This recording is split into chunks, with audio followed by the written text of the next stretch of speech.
Defence Personnel Minister Matt Keogh indicated a raid on foreign citizens to boost our numbers would apply to nations beyond Five Eyes partners, which could include China, before Richard Marles stepped in with a mop. Joining us live now is our Wednesday morning panel, Labor MP Julian Hill, Liberal MP Keith Wolahan. Good morning to you both. Julian, to you first. Did Matt Keogh fluff his lines yesterday? Well, no. The National Defence Strategy makes absolutely clear that the Defence Force needs to grow. The former government announced a commitment to grow the Defence Force by 18,500 personnel, although they didn't put any money in the budget. But this is a highly specialised and skilled workforce. And I'll just make 2 points.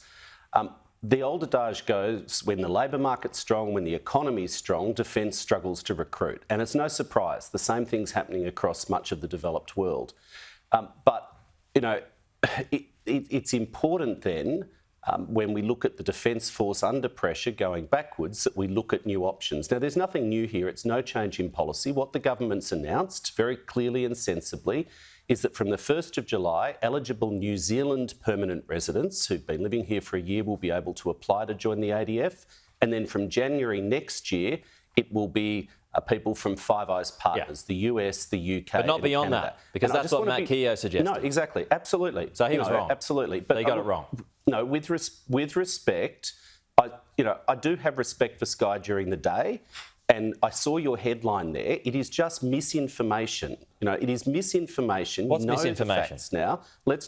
To suggest this morning that there's any intention to recruit from China or other countries. It's been very this is the problem. This is what Matt yesterday. Keogh was indicating yesterday, that it could go to countries beyond Five Eyes partners. Would that not bring in China? Can we just treat this as serious national security? But I would have thought that would be serious national security. Peter Dutton walked out. You shouldn't be doing this. Peter Dutton walked out of the Parliament yesterday to spread misinformation. The Defence Minister was crystal clear in the Parliament, and we should be dealing in facts. This is the Australian Defence Force.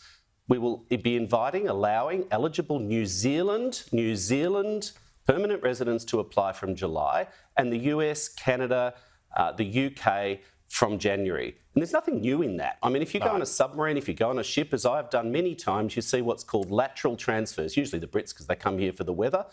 This is extending and formalising that long-standing practice in the ADF, and we should not be spreading misinformation. Keith, let's go to you now. As a former member of the ADF, thanks for your service, by the way. Has it been cleared up for you? No, it hasn't been clear. And what we're asking about is better transparency and competence. Can I say at the outset, I wasn't born here. I came as a migrant. And like so many migrants, I look for a way to give back. And the best way I thought I could give back was to put on a uniform. And our war memorial has 103,000 Australians who died. So many of them were not born in this country. So let's put to bear that this is some anti-migrant question. It's not. We really treasure and respect migrants who want to serve, and so many do. What it is about is confusion and incompetence. We are short in the Defence Force by about 5,000 people.